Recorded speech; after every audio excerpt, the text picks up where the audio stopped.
বাবার লেগে করেন আপনারা, আমার বাবার লেগে রিকোয়েস্ট করেন আপনারা। নাম আসিফ, বন্ধু বান্ধবের ডাকে পুষ্পা। ছেলে চাইলের দোকানে লোটারি করে, আবার মাঝে মধ্যে মিশুক চালায়। আবার মন চাইলো না 2-4 দিন বাসায় বসে থাকে, ভালো লাগে না, বাসায় বসেও থাকে, বন্ধু বান্ধবের লোক ঘুরে ঘুরে। আমার ছেলে 18 তারিখ এই 10:30 বাজে বাসার থেকে বাইরেছে আমার কাছ থেকে 10টা টাকা নিয়ে।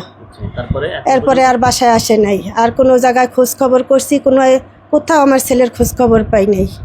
আমার ছেলেরা যেদিন হারানো গেছে আমি সারাদিন খুঁজি নেই, ভাবছি যে বন্ধু বান্ধবের সাথে কোথাও ঘুরে ঘাড়ে। পরে আমি রাত্রে সন্ধ্যার পরে আমি মহল্লার ভিতরে আমি খোঁজাখুঁজি করছি, তার যত বন্ধু বান্ধব আছে আমি তা করে জিজ্ঞেস করছি। তারা সবাই বলে যে না, আসিফের তো আজকে সারাদিনও দেই নাই আন্টি। তা আমরা তো মনে করছি আসিফ ঘুমায়, আসিফ কি বাসায় নাই? আমি কইছি না, আসিফ বাসায় নাই।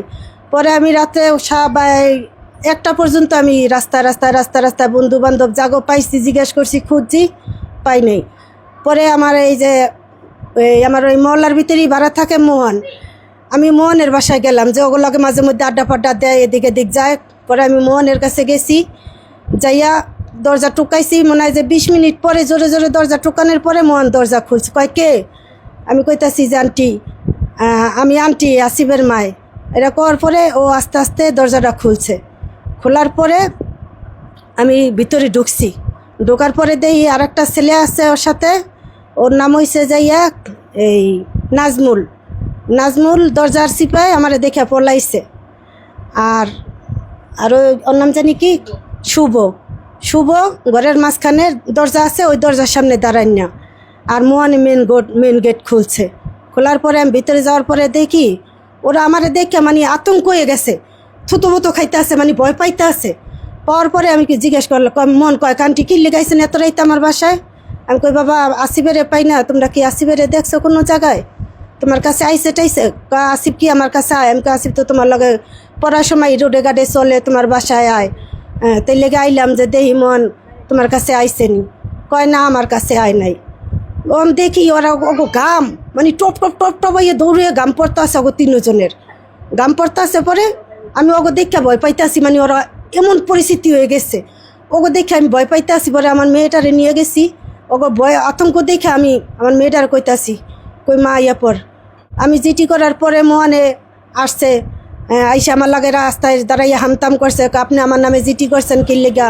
আমি তোমার নামে জিটি করি নেই। আমার রুবেল নেতায় কইলো ডাক্কা যে আপনি আমার নামে জিটি করছেন। আমি তোমার নামে জিটি করি নেই, আমি জিটি করছি যাইয়া যে আমার ছেলে নিখোঁজ, এখানে কেউ নামদাম নাই। নামদাম যদি কোনো দারোগার কাছে দিছে, দারোগা আমার জিজ্ঞেস করে, তখন আমার যারা সন্দেহ আমি তার কথা বলবো। কয় আপনি আমার কথা কইছেন? আমি তোমার যেদিন আমি গেছি ওদিন যে এই ভাব দেখছি, তোমার ভাবে দেখে আমার বোঝা গেছে। ও আমার লাগে হামতাম করে, হ্যাঁ আপনি আমার নাম কইছেন কা? আপনি আমার নামে করছে কা? প্রশাসন আসলে আমার কি করব? আমাকে কি করবো, এটা আমার সন্দেহ। আমি যদি করে সন্দেহ হয়, আমি আর 10 জন সন্দেহ হইলে আমি এক কথা বলতে পারি।